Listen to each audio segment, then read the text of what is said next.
Hello everyone, welcome back to my another new video. ঘরোয়া উপায়ে কীভাবে ফুচকার রেসিপি বানাবে আজকে তার ভিডিও আজকে শেয়ার করলাম। তো দেখো, এখানে সিদ্ধ আলু নিয়েছি, পেঁয়াজ কুচি নিয়েছি, লঙ্কা কুচি নিয়েছি আর শসা কুচি নিয়েছি। আর এখানে ভাজা মশলা আছে, টক জল আছে, নুন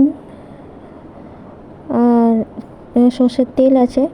তেঁতুলটাকে জলে ভিজাতে দিয়েছি আর লঙ্কা পুড়িয়ে নিয়েছি। বাটিটাকে ইগনোর করো তোমরা। এখানে আলুটাকে মেখে নেবো, ভালো করে মেখে নেবো সবগুলো দিয়ে। শসা, পেঁয়াজ কুচি, লঙ্কা কুচি দিয়ে মেখে নেবো ভালো করে। তারপর ভাজা মশলা দেখতে পাচ্ছ, এই ভাজা মশলাটা দিয়ে দেবো। ভাজা মশলাটা ধনে, জিরে, শুকনো লঙ্কাটাকে ভালো করে শুকনো কড়াই ভেজে ওটাকে গুঁড়িয়ে নিয়েছি, দিয়ে দেবো। ওটা দিয়ে মাখবো। নুন দেবো, ভাজা লঙ্কাটা আছে ওই লঙ্কাটা দেবো, সাথে তেলও আছে সর্ষের তেল, ওটাও দিয়ে দেবো। এটাকে ভালো করে মাখবো। তোমরা চাইলে বিট নুনও দিয়ে দিতে পারো, তাহলে খেতে আরও টেস্ট হবে। আমার কাছে ছিল না বলে আমি নর্মাল নুনটাই ইউজ করেছি।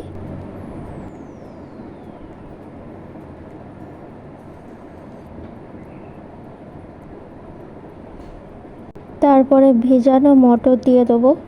তোমরা ভেজানো মটরও দিতে পারো, আবার সেদ্ধ মটরও দিতে পারো, তাহলে খুব ভালো লাগবে খেতে। ওটা শুদ্ধ মাখিয়ে নেবো। তারপর একটু তেঁতুলের টক জলটাও দিয়ে দেবো রেডি করে, তারপর ওটা দিয়ে দেবো। আমি পরে দিয়েছি। দেখো, এখানে তেঁতুল জলটা রেডি করব। তেঁতুলগুলোকে ভালো করে রগড়ে তার থেকে এটাকে নিয়ে নেবো। তারপর তেঁতুলটাকে একটা সাইডে রেখে দেবো, তেঁতুলের ছিবড়াটাকে।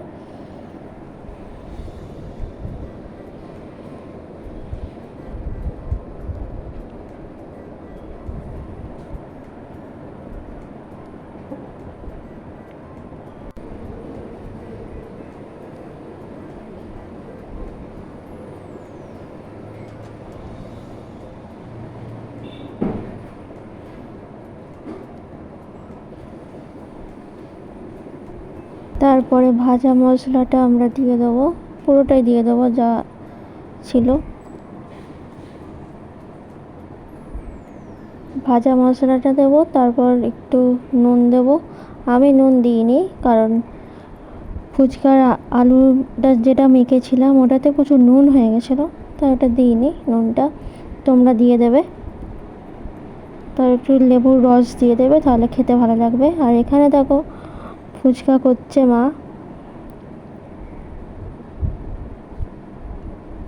দোকান থেকে রেডিমেড ফুচকা কিনতে পাওয়া যায়, ওগুলোই এনেছি।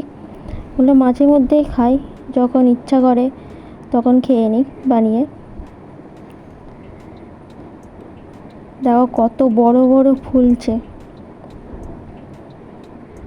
এখানে অনেকটা করা হয়েও গেছে। সাদা তেলে ভাজবে, সর্ষের তেলে ভাজলে কেমন একটা গন্ধ লাগে। সাদা তেলে ভাজবে, তাহলে বেশ ভালো লাগবে খেতে। হ্যাঁ দেখো, ভাজা হচ্ছে।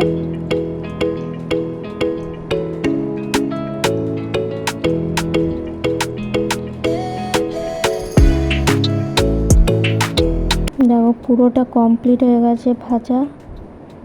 টক জলও কমপ্লিট, ফুচকার আলু মাখাটাও কমপ্লিট। উপর দিয়ে একটু ঝুরি ভাজা ছড়িয়ে দেবে।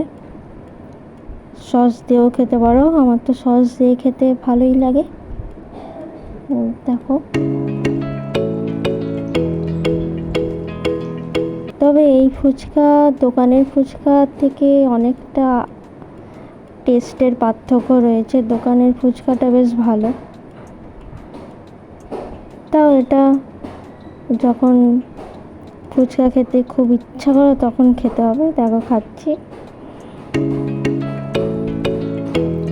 খুবই টেস্টি হয়েছিল। তোমরাও বানিয়ে খাবে বাড়িতে। ভিডিওটা ভালো লাগলে লাইক করে দিও, কমেন্ট করে দিও, শেয়ার করে দিও অ্যান্ড সাবস্ক্রাইব করে দিও। দেখা হচ্ছে পরের ভিডিওতে।